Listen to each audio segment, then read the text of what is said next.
it's Beth here. I'm finally with another reaction video. Now, I'm sorry if I was taking so long of coming back on my channel. I've been very busy and very exhausted, so I needed to also clear my head, and my prom was good. I had a good time at the prom, but I tried making a video so you guys can see what I was doing there, but I had no Wi-Fi connection, so I couldn't really, I don't know, I did make a video, but I tried uploading it, but without my Wi-Fi connection, the video uploading will take a very slow time, and I didn't want to deal with that. So I just left it. I decided to not make a video anyway. But I'm with this another reaction video to another story by just another AU, who I will put in the description below, who still does really cool stuff. Since we reacted to her Blue Ink story, which was originally by Elizabeth Scarhart, we're going to react to The Lovers and the Dreamers, Chapter 1, Calm Before the Storm. Now this is where Blueberry and Ink are in a relationship, and Underswap Papyrus is dealing with some nightmares. We're gonna see how Chapter 1 plays out, so let's get right into this in 3, 2, 1, play. The Lovers and the Dreamers by Elizabeth Scarhart. Illustrated by the Mayor of Halia. Narrated by Elizabeth Scarhart. Chapter 1. The Calm Before the Storm.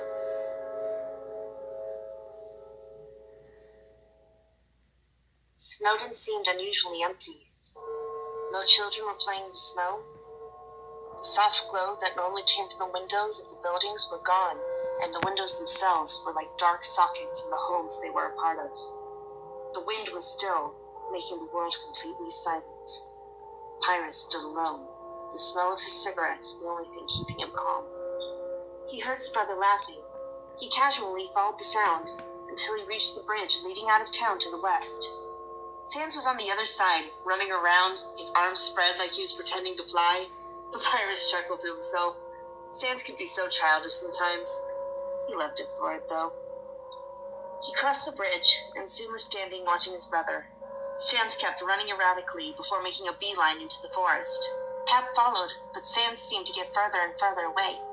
Slow down! You know I'm not as energetic as you!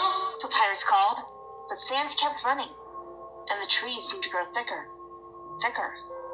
Branches began to scrape at his sides and slap his face. The thickness of the dark green needles soon hid Sans from Papyrus's view. Papyrus ran faster, desperately trying to tear through the branches. After what felt like an hour, he finally broke through, falling into the soft snow of the clearing. He stood and looked around. No sign of his brother. Bro! He called. No reply. He tried again. Sans! Still nothing. The trees around him grew thicker and began to grow and arch, forming a thick black dome around him. Brother! Papyrus heard Sans' voice. I'm here, brother! Sans! Papyrus rushed to the walls of the dome and tried to get to him, but the trunks had made a hard wall. Pat could barely fit an arm through the cracks, but looking through the cracks, he saw Sans running into the darkness. Sans! Sans! Sans! Papyrus bolted upright in his bed. He was coated in sweat as he looked around. He was in his own room. Pat turned as loud footsteps came. Also, sorry if I'm not talking. I just don't even know what to say. I'm trying to be not as talkative as I did in the last reaction. But you guys seem to like it when I like to describe some stuff. But, I'm just not really in the talking mood. I am having fun though. This is a fun thing, and I'm getting really interested into this.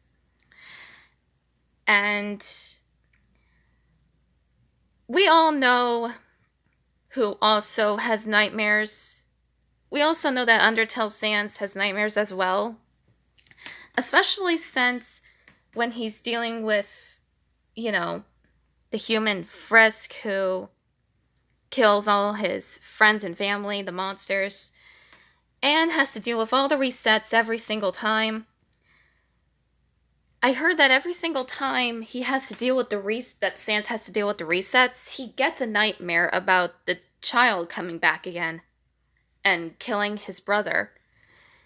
I mean, it is a scary thought, not gonna lie.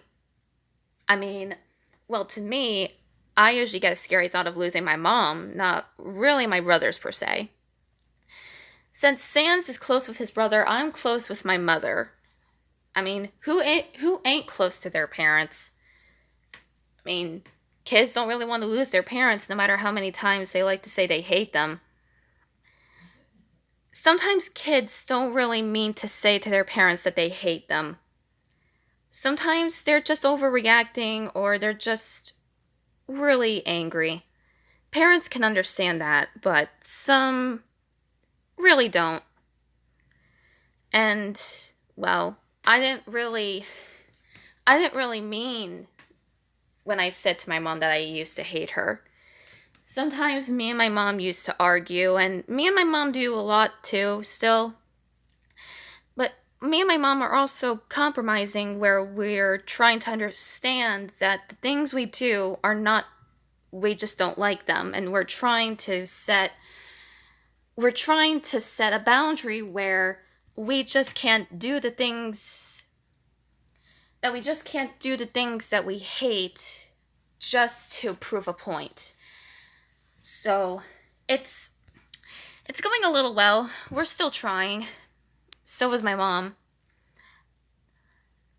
And I do love my mom, but sometimes the things I say to her, I don't really mean it. That's why me and her always come back to apologize. No matter how many times we say to them that no matter how many times we say to each other that we can't always keep coming back, we just have to let each other be. We just can't. Me and my mom are so close, we're like best friends, more than just a mother and daughter. And it's hard to let the person have their private time because we each like to talk to each other. No matter how many times we argue, we really do care about each other. And I'm sorry if I'm rambling. I'm just describing how if I was in Undertale Sans and Underswap Papyrus' shoes with the nightmares. I used to get nightmares a lot when I was a child. But as I got older, I had 0 nightmares. Because nightmares aren't real. And the things that I would imagine in my dreams, they won't come in reality, especially the bad ones. But if there was something that I would love to enjoy that came in my dream, I would make it happen, but that's on my own choice, not on somebody else's. And you guys already know what I told you guys about how I really felt when I had my depression. It was hard to deal with something like that. I'm just a little bit like Sans, you know? I had trouble with sleeping, like insomnia. I had trouble with eating. I had the lack of eating, lack of sleeping. I would always stay up at night. I always used to get nightmares. I would have some of the same symptoms as he did. Or as he does, I mean. Because Sans still struggles with putting a smile on his face, and I used to fake a smile as well. That's hiding your real feelings, putting on a mask. And Sans still does it to this day, even if it's in a game. Especially, he used to lose someone who was very important to him, and we all know who it is. I don't want to say it. But Sans also used to lose somebody who was very important to him. And I guess I did as well. I lost my great-grandmother, who had cancer, and I used to see her in the hospital when I was a little kid. But it's a very clear memory, though. I can't really remember what I did. But I did know that me, my mom, and I think my father we went to the hospital to see my great grandmother, and we gave her flowers, her favorite ones. And I gave her the biggest hug I could ever manage, because it's the first time I've seen her and the last time I'm ever going to see her face. It was hard. Even when I was a kid, it was still hard to lose somebody, and it is. But I've learned to know that it's just how life is. People come and go, and you just have to let the new people come in to take their place. I mean, how else are the new, like the parents' kids? When the parents go, the children have to be in their place when they grow up. But how are they going to do that if you wanted to stay how you are forever, like stay alive? How are the children going to grow and take your place when they grow up if you're going to stay alive forever, you know? I never told you guys this, but ever since I watched the Hayao Miyazaki movies, the Japanese ones, ever since I watched the Studio Ghibli movies in English, which I can't really learn Japanese that well, so I use the English one to learn. But my all-time favorite Studio Ghibli movie was Princess Mononoke. What Princess Mononoke taught me was that in the movie, the forest spirit can give life, but also can bring death. The forest spirit is a life and death god of the forest. It can give life, but it can take, well, it can bring life into the world, but also take it from you by giving death. It's just the same as Mother Earth. Mother Earth is the same as the forest spirit. Things come and go for plants, animals, people, just everything. Everything can come and go, and it makes room for the new. I mean, you have to make room for the new somehow. There's always going to be new things in the way that we don't know about, but we tend to actually learn from it by actually learning about it and taking the time to learn about it. And then after having that experience, that's like the thing of trying new things. When the old things come and go, the new things come in, and you have to learn new things. Yes, we don't like death.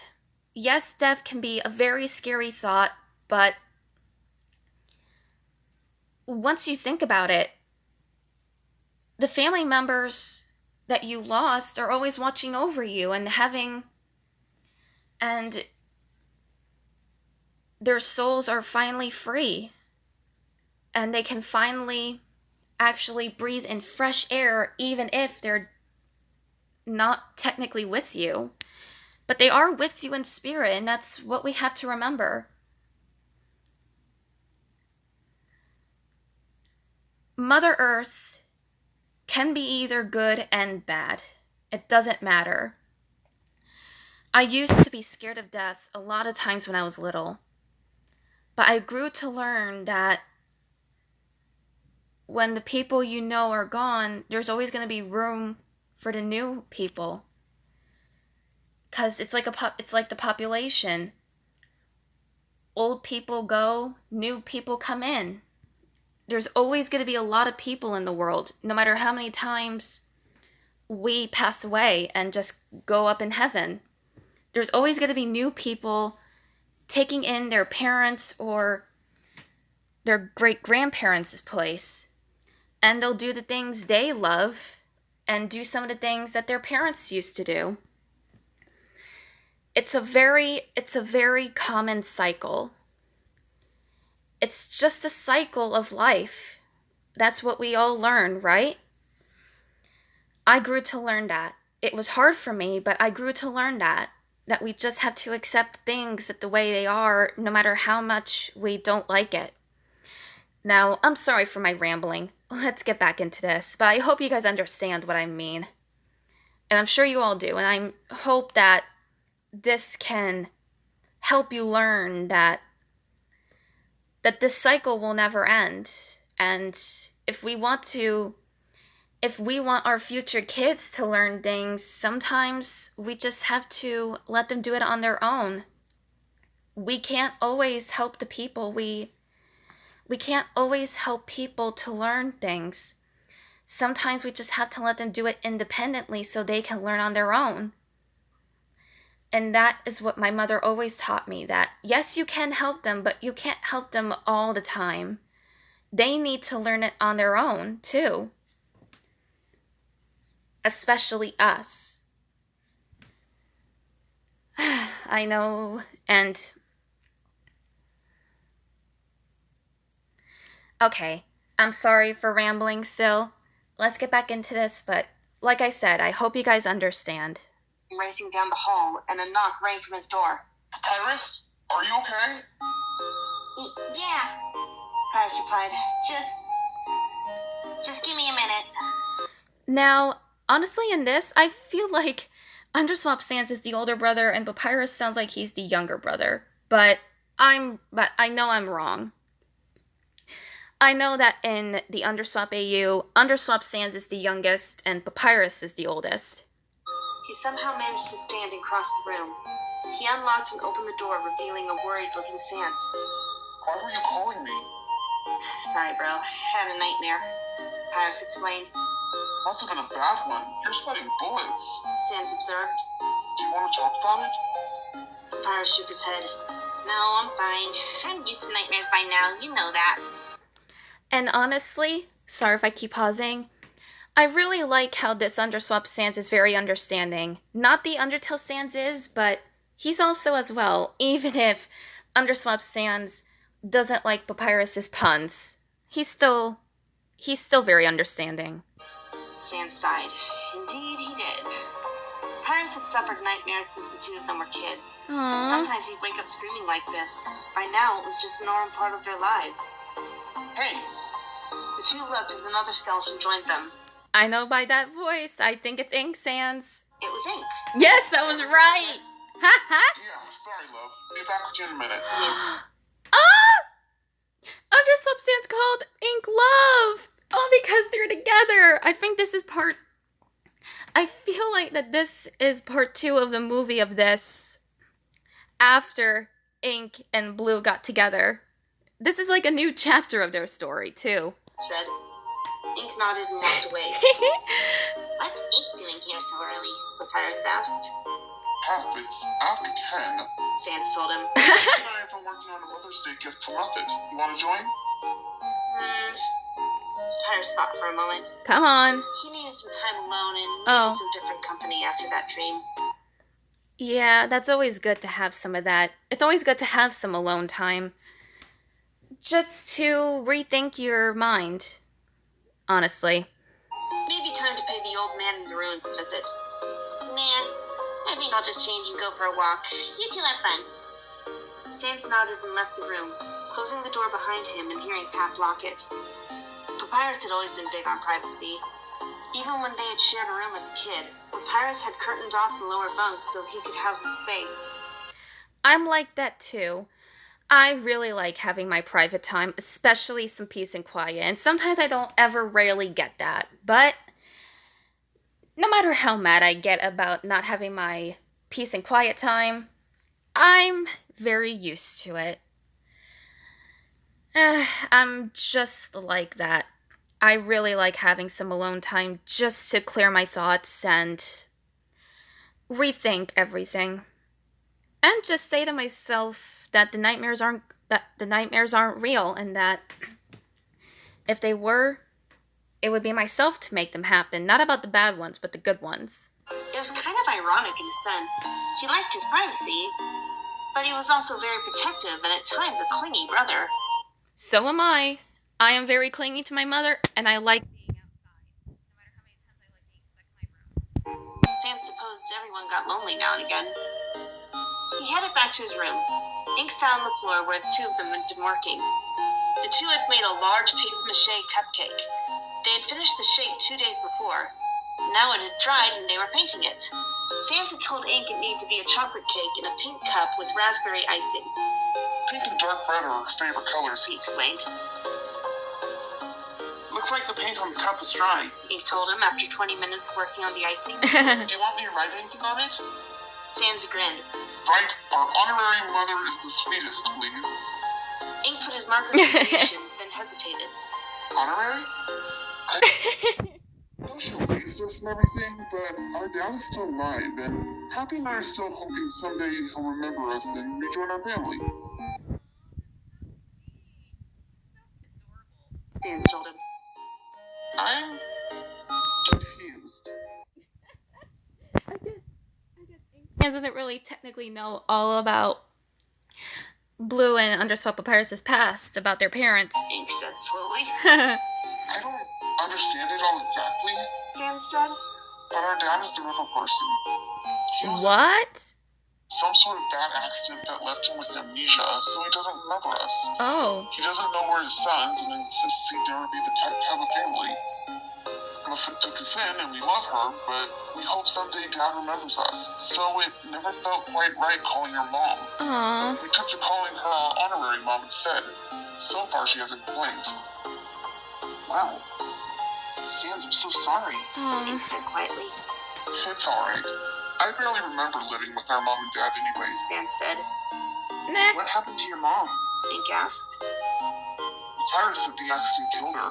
Sans replied. No Ooh. more sad faces. I still have my brother, and Muffet is always there when we need her.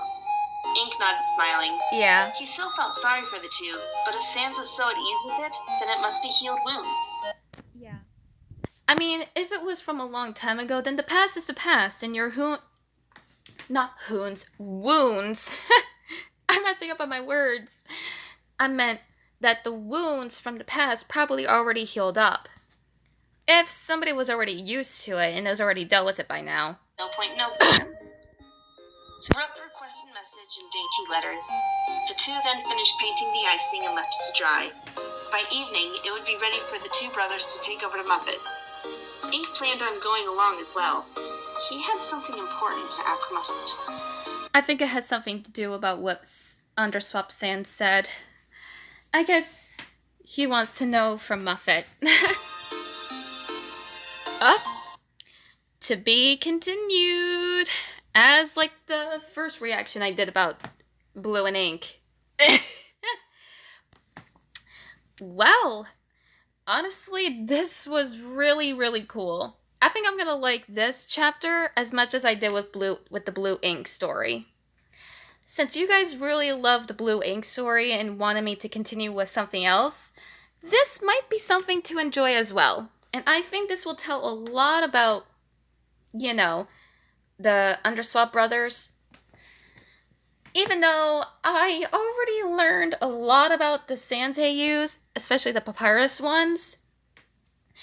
And I already know about Underswap, Sans, and Papyrus, so I will not go into detail about that because that might be spoiling I mean, everybody's already talking about them by now as well. I mean, ever since Undertale came out. So it's not technically spoiling anymore, but I don't want to give away too much information. But I hope you guys really liked this video. I do too. This was really fun. And so, I will probably upload Chapter 2 tomorrow. So, if I don't, then I will upload it the next day. Since I'm a little slow, since it took me a little while, I'm trying to get back into doing my videos again after how much tired I was before and very busy. So I'm trying to get back up and moving like I used to. And it may take a little while, but having you guys with me, I know I can get through it. So, I hope you guys enjoyed this video. Make sure you comment, like, and subscribe, and I'll see y'all in the next chapter of The Lovers and the Dreamers. Bye-bye, everyone!